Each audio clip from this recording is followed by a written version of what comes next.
Welcome to the seminar about the Civil War in the Commonwealth. And today we will talk about the First, the Second, and the Third Civil Wars and the Commonwealth of Nations. And the first topic we are going to discuss is the First Civil War. So the first major battle fought on English soil, the Battle of Inn at Shield in October 1642, quickly demonstrated that a clear advantage was enjoyed by neither the Royalists, also known as the Cavalries, nor the Parliamentarians, also known as the Roundheads for their short cropped hair in contrast to the long hair and wigs associated with the Cavalries.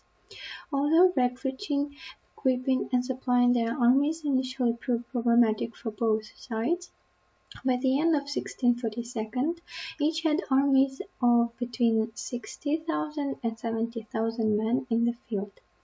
However, sieges and skirmishes rather than pitched battles dominated the military landscape in England during the First Civil War, as local garrisons, determined to destroy the economic basis of their opponents while preserving their own resources, scrambled for territory.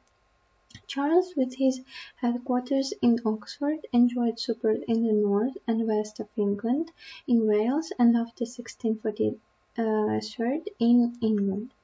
Parliament controlled the much wealthier areas in the south and east of England, together with most of the key ports and critically London, the financial capital of the kingdom.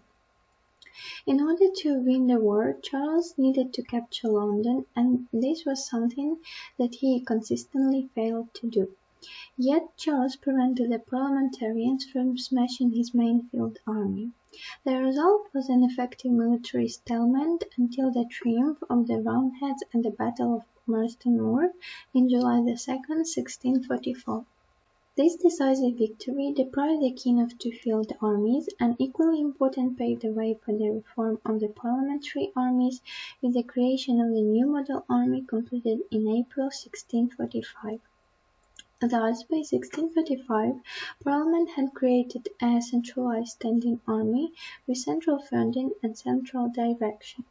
The new model army now moved against the Royalist forces.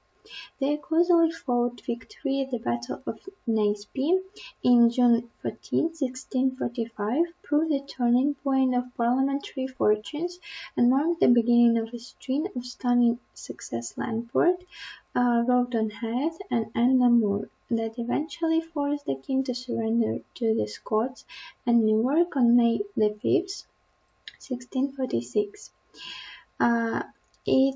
It is doubtful whether Parliament could have won the First Civil War without Scottish intervention.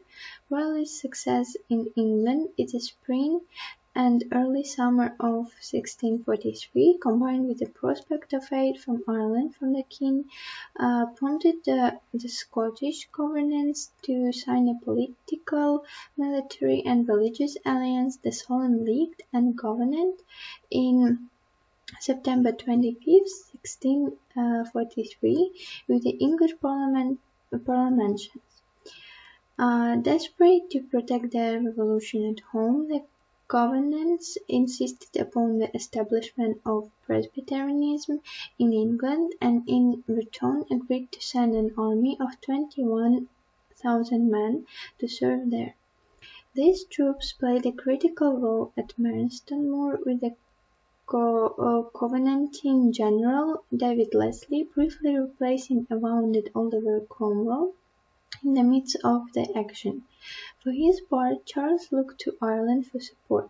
However, the Irish troops that finally arrived in Wales after a ceasefire was concluded with the Covenants in September 1643 never equaled the Scottish presence, while the king's willingness to secure aid from Catholic Ireland sullied his reputation in England.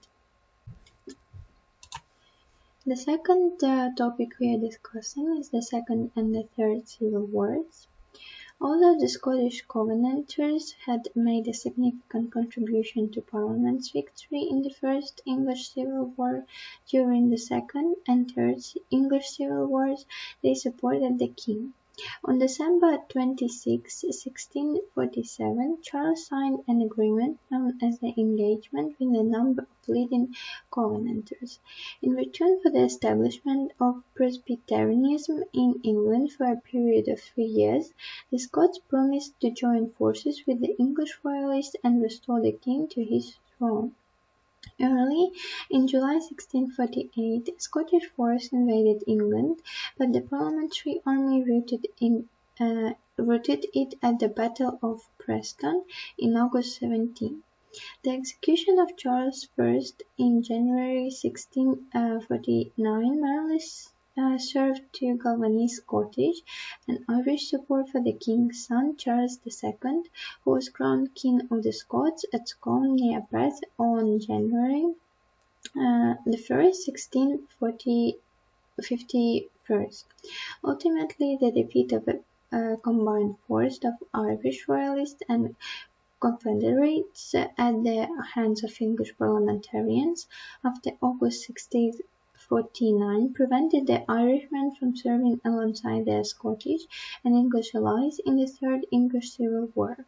As it was, this war was largely fought on Scottish soil, Oliver Cromwell and his new model army having invaded Scotland in July 1650. Despite being routed at the Battle of Dunbar in September 3, 1650, which Cromwell regarded as one of the most signal mercies God has done to the English and his people, the Scots managed to raise another army that made a spectacular dash into England. This wild attempt to capture London came to nothing. Cromwell's resounding victory at Worcester in September 3, 1651,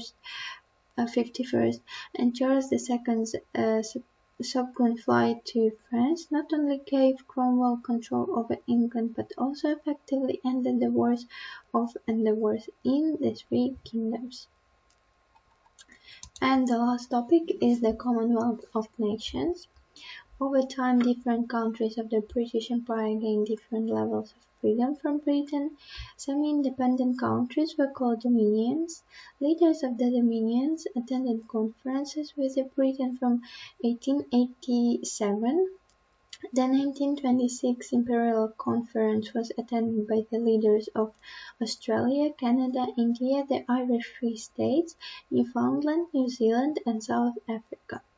At the 1926 conference, Britain and the Dominions agreed that they were all equal members of a community within the British Empire. They all owed allegiance to the British King or Queen, but the United Kingdom did not rule over them.